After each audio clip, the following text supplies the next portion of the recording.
They're gonna kill the love of my life. Casey! If I don't go back to what I was doing.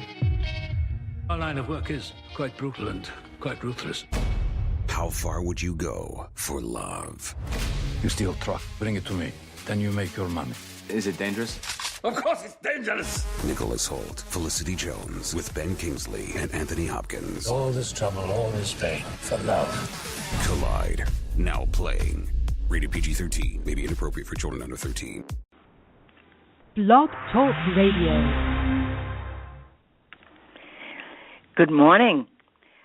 You have reached Venus Unplugged. This is your host, Llorraine Neithardt.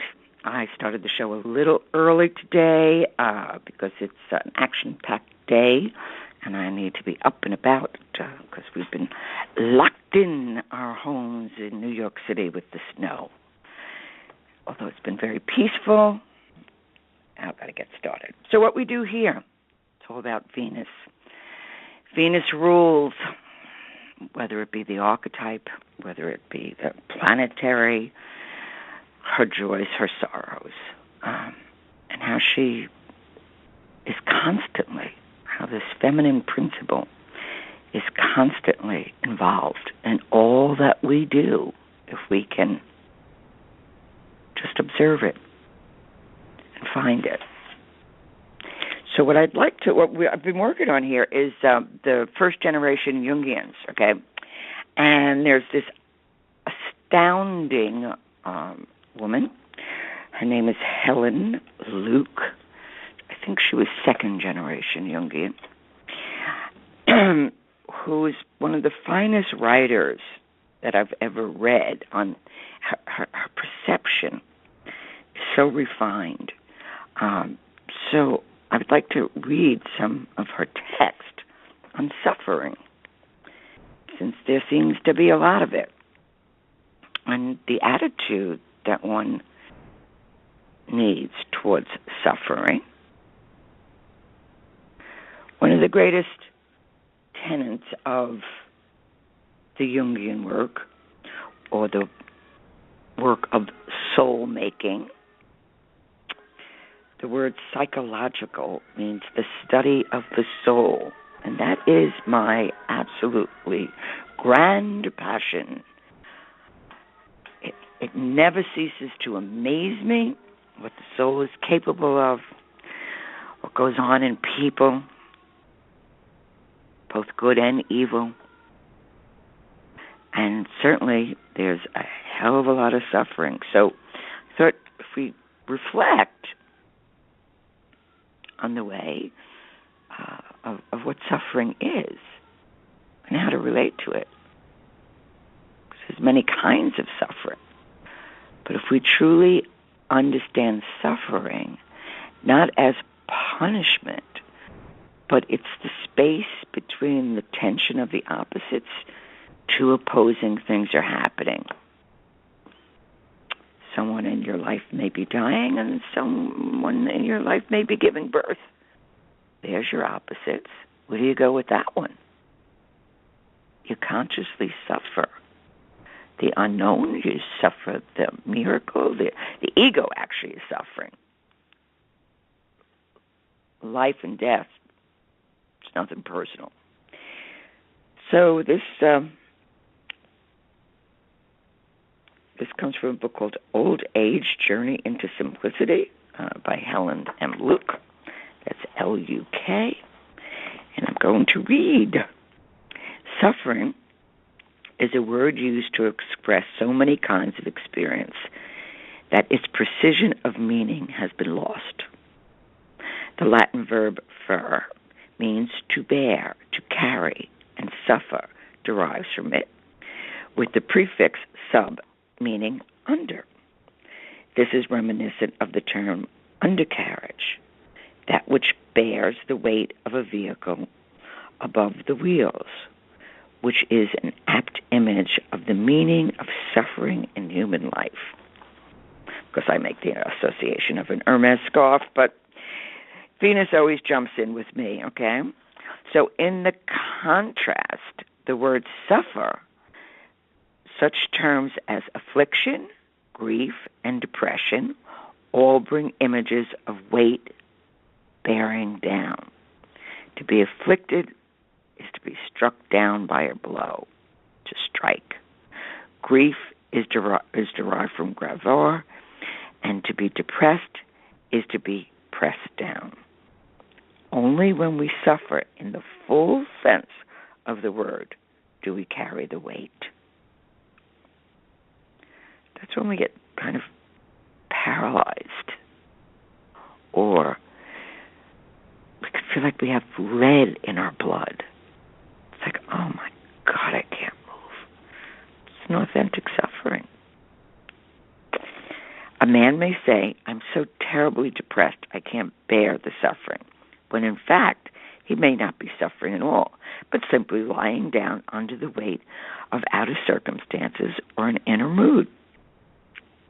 There are then two kinds of experiences which we call suffering. That which is totally unproductive, the neurotic state of meaninglessness, depression, and that which is the essential condition of every step of the way to what C.G. Jung called individuation. So these are the two different kinds. So there's an unproductive one. That's when we just complain and actually we get very. If somebody's telling the truth about what is going on in them. Many years ago, I was doing some sweat lodge with the American Indians. I'm a dreamer. I live there. And what I found so interesting, so here you are with all these hot rocks, and you're suffering. So the way that you can kind of bear the suffering is to get as close to the earth as you can. And what I found so interesting were the people who were just neurotically complaining. You wanted to reach over those rocks and strangle them, because it's like, what am I suffering here for this lie? And they'd go on and drone on and on. But the ones who were authentically suffering, because you're in this circle and people speak, but the ones who were truly suffering, I could have laid there all day eating that dirt. So that was one of my first bodily insights. If it's authentic, you can bear it. Because it's something that the soul is trying to tell you or to be witness of. And that I'm always up for. But the lie, I'm sorry, the Bronx Contessa was in me comes out, and I just want to really? I don't think so. That's kind of the opposites too. So this is what she's talking about here, okay? That there's just that neurotic suffering. It's meaningless depression.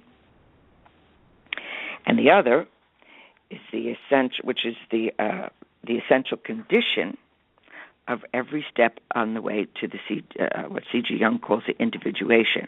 Perhaps these images of weight under which we fall and lie in self-pity, or of weight which we call in full consciousness, may be a guideline in moments of darkness.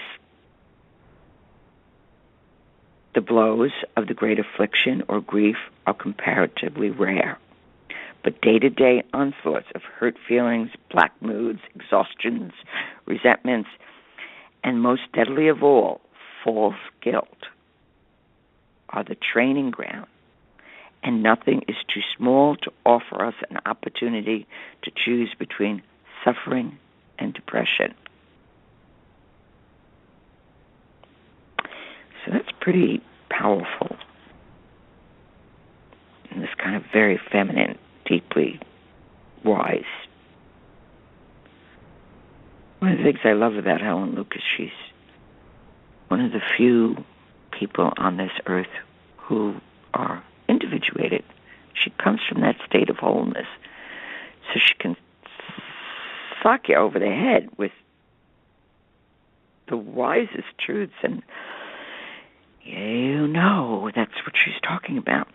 So deeply ingrained in the infantile psyche is the conscious or unconscious assumption that the cure for depression is to replace it with pleasant, happy feelings, whereas the only valid cure for any kind of depression lies in the acceptance of real suffering. To climb out of it any other way is simply a palliative, laying the foundations for the next depression. Nothing whatever has happened to the soul. The roots of all our neurosis lie here in the conflict between the longing for growth and the freedom and our incapacity or refusal to pay the price in suffering of the kind which challenges the supremacy of the ego's demands. This is the crux of the matter. And we may pause, well, actually you kind of lose your breath, you better pause, here to recognize the exact meaning of the word crux, C-R-U-X. The ego, which will endure the worst agonies of neurotic misery rather than one moment of the constant or consent to the death of even a small part of its demand or its sense of importance. Them's some fighting words. We got to look at that, right? But how beautiful. This is part of the art of dying, which is an art form. If we look at it with an ego, we cry and grieve and weep, as we should. But if we look at it from the soul, we're guaranteed a gift. We are always given a gift. If we can hold what the soul is really going through, it's an incredibly noble effort to consciously suffer but not identify, but to feel what's really going on. We can do something towards tracking down some of the continual evasions of the ego by uncovering our fear of humiliation. From this fear of degradation in our own eyes or in the eyes of others, real or imagined, comes a dead weight of moods and depressions. For the truly humble person, no humiliation exists. It is impossible to humiliate him or her, or for him or her to feel humiliation. For grades and prestige, questions of her own merit or demerit have no more meaning for her or him.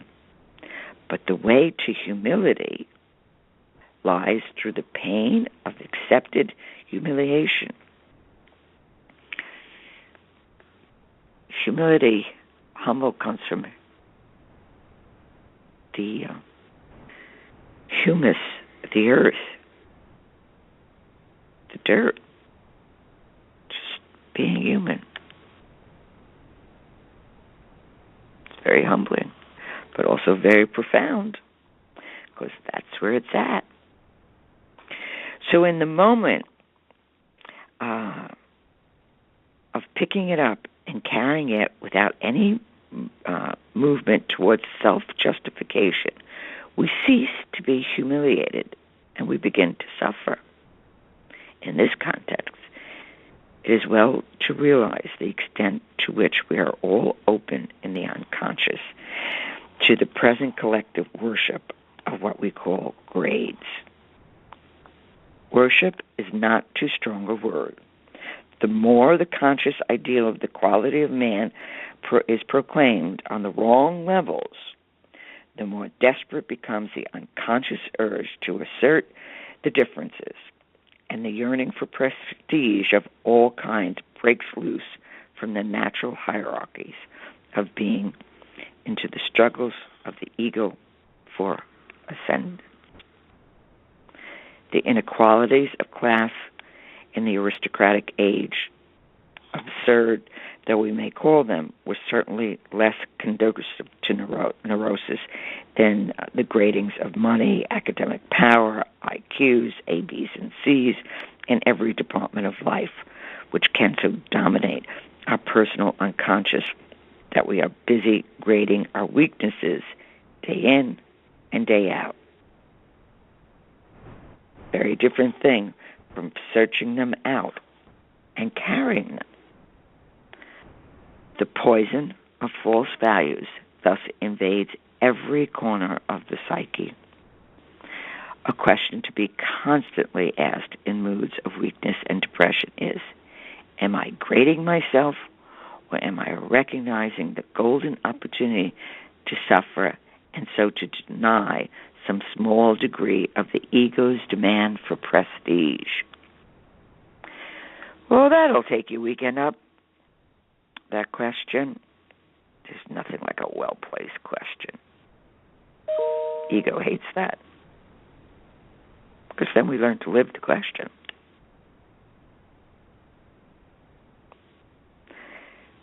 So this question is, am I grading myself, or am I recognizing the golden opportunity to suffer and so to deny some small degree of the ego's demands for prestige? So what if you're a putz? Who cares? Being able to not be the shining, be of the earth, the black soil, Sophia, the wisdom. That's where she comes from, that mystery. So the worst stumbling block of all derives from this grading. There was no guilt involved in being born into this or that social class, but nowadays we are all beset on every side by a false guilt, which is inverted pride. Okay, I'm going to read that again. There was no guilt involved in being born into this or that social class, but nowadays we are beset on every side by a false guilt, which is inverted pride. If we do not rate a B or at least a C in every department of life, then we deem ourselves guilty. The puritanical strain in our heritage reinforces this until we can even allow our work on our inner life to engender a false sense of guilt about our physical as well as our emotional weakness. Of course, on one level, it is true that any kind of symptom, physical or psychological, is a clue to the working of the unconscious, which should be followed up at the right time. But if we feel this deadly kind of guilt, it simply means that we cannot accept our human condition, that we have given way to hubris and are saying unconsciously, I ought to be like God, free of all weaknesses, forgetting what happened to God himself on the cross. The clues are to be worked upon, but the symptom itself is something to be wholly and freely accepted without egotistical guilt or any demand to be freed from it. That's usually our first response to suffering. Get me out of here. Give me a pill. Let me have a drink, a cigarette, some addiction, something to appease. None of it works. What works is to suffer your humanity, or to be able to just know there's nothing you can do. It needs to be. That often can happen when people want to give advice, there are times don't give any advice. As a matter of fact, don't give any comment. Just be empathetic. And that's part of empathy, is the willingness to know, witness, and stay with another's suffering and not offering them an answer or some T-shirt that has eternal truth on it. It's to witness their suffering, to be empathetic.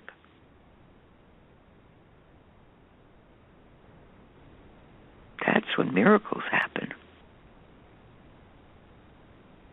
We run around like chickens without heads, trying to solve the problem, instead of saying, wait, fate or destiny or whatever you want to call it has arranged this little surprise party for the person to grow. And we grow down, not up, down with the soul. Grows the roots. And we do people a tremendous disservice when we prematurely fix. Psyche is never going to give anybody anything that they can't really deal with. I mean, they may poke their own eye out and rip their ears off out of a neurotic response. But if they can consciously suffer, I mean, I'm talking age appropriate. I'm not talking about children. But we need to let them be able to know suffering a little bit, not torment. When we say no, a child suffers. Watch kids with candy say no. And watch the little addict carry on. They can't take that no. It causes suffering. Now, is that true suffering? Or is it they can't have the object of their desire because it's harming their body? I mean, a little bit is fine, appropriately. So this is a very important aspect. It's certainly an important aspect of the Venusian energy, to be able to understand that this is how love deepens. And we can suffer for others, but to take on their suffering, you're cheating them. They'll never know that they're strong. They'll never know that they can walk alone and be fulfilled, or have nothing and be fulfilled, or have everything. So it's important, and it's also to see when we want to heal someone or a situation and it's really not the appropriate hour to do that. It's our own suffering we want to appease. We can't stand it. It's our neurotic response to the other's suffering. Instead of observing, why is this visiting this person now? What's going on? That, it's a learning curve. And this is the refinement of what consciousness is and maturity is. Being able to look at it and go like, wow, I am not going to steal that person's gold, which comes in the form of this suffering. When they begin to understand it, they're going to be strong. They have earned this. See, once we earn something, it's for all of eternity. That's why people can come in, be born with a very noble character. Like, how'd that happen? Many lifetimes. So this is important to look at. This is important to understand and also like what Helen Luke is talking about, is this false, it's false humility, false guilt. We didn't get an A for the day. So what? But you did get to be human. You can celebrate that. So here she says, hope for release is another thing, both natural and right, as also the exterior efforts to come out of the sickness or a mood. We are not excused from ordinary common sense by the fact that we accept the suffering and demand no release. In fact, the two attitudes are one. And real acceptance leads us to seek the appropriate help, whether medical skill in illness, the support of friends in grief, rest and exhaustion, work either physical or psychological in depression. Thus we begin to build the undercarriage of suffering upon which the superstructure of our lives may securely rest, and under which the wheels may move freely over the earth. The four-wheeled chariot is an ancient symbol of the incarnation, and the thought of suffering as the undercarriage fits perfectly into this image. Suffering is that which carries the weight of the vehicle, distributing it over fourfold wheels so that the driver may stand in safety and move towards his chosen goal. And for those people that are involved in numerology, 4 is the number of the feminine. 4 is the cube, which is the earth, which is also the throne of Isis. So we rest upon the feminine to know this, because that's how we're going to begin to understand this. Mother Earth suffers for us. Truly suffers for some of the nonsense we do. However great our efforts may be to achieve the conscious attitude towards suffering, we cannot succeed without an awareness that, in spite of the apparent senselessness, there is always an implicit universal meaning, even in the carrying of a small misery. Every time a person exchanges neurotic depression for real suffering, he or she is sharing in some small degree in the carrying of the suffering of mankind, in bearing a tiny part of darkness of the world. Such a one is released from his or her small personal concerns into a sense of meaning. One may not be consciously thinking in those terms, but the transition can immediately be recognized by the disappearance of the frustrated pointlessness of mood and depression. It is as though we become aware of a new dimension. Meaning has entered into the experience. And not that neurotic meaning where people just throw out some prefab phrase like, that's your karma.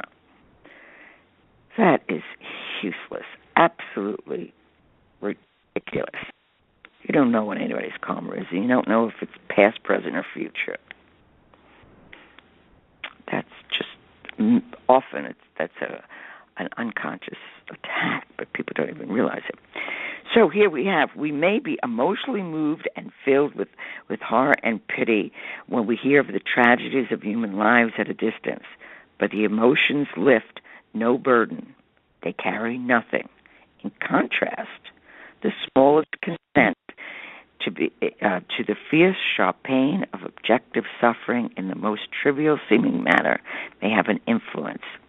As the Chinese sage put it, at a distance of 1,000 miles, we may be entirely certain of those burdens somewhere is lightened by our effort. Close at hand, the effects are immediately visible. Those around us They know nothing of what is happening, but a weight is lifted from the atmosphere, or someone we love is set free to be himself, and the sufferer acquires a new clarity of vision and sensitivity to another's needs. Nothing is as blinding as neurotic self-pity. We walk around in a fog. So I am going to continue next week with this little talk on suffering, because I think it's very powerful. And we all need this kind of reflection. This is one heck of a year, that's for sure. And there will be a lot of suffering this year. But there's also an opportunity. Just remember, 2 years ago when I talked about Psyche, when she suffers, her first task is to separate the mixed grain. Well, this is kind of what this is about. This is the neurotic suffering over here. No, that's not it. This is the true suffering. So that's what we're up to. And sign in and sign up on Blog Talk Radio, or go to my website, LloRaineNeithardt.com, or go to Facebook. I'm going to be posting this. Bye-bye.